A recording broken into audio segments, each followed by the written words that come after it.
সিংহ ও ইঁদুর। এক সিংহ তার গুহায় গভীর ঘুমে আচ্ছন্ন। হঠাৎ একটি ছোট ইঁদুর ছোটাছুটি করতে করতে সিংহের নাকের এক ছিদ্রে ঢুকে পড়ল। ফলে সিংহের ঘুম ভেঙে গেল। সে ইঁদুরটিকে থাবা দিয়ে ধরে মেরে ফেলতে উদ্যত হল। ইঁদুরটি অত্যন্ত বিনয়ের সুরে বলল, দয়া করে আমাকে মেরে ফেলবেন না। সময় আমিও আপনার উপকারে আসতে পারি।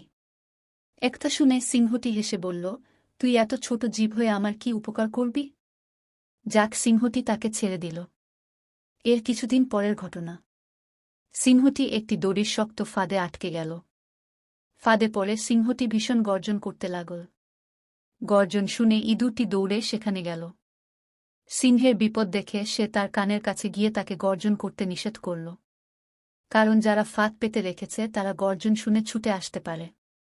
ইঁদুরটি এবার তার কাজ শুরু করল। সে তার দাঁত দিয়ে ফাঁদের দড়ি কাটতে শুরু করল। অবশেষে সে সিংহকে ফাঁদ থেকে মুক্ত করল। মুক্তি পেয়ে সিংহটি ইঁদুরকে ধন্যবাদ দিল এবং সেই সঙ্গে বলল, তোকে আমি অবজ্ঞা করেছিলাম, কিন্তু বুঝলাম কাউকে অবজ্ঞা করতে নেই। শিক্ষা: ছোট বলে কাউকে অবজ্ঞা করতে নেই।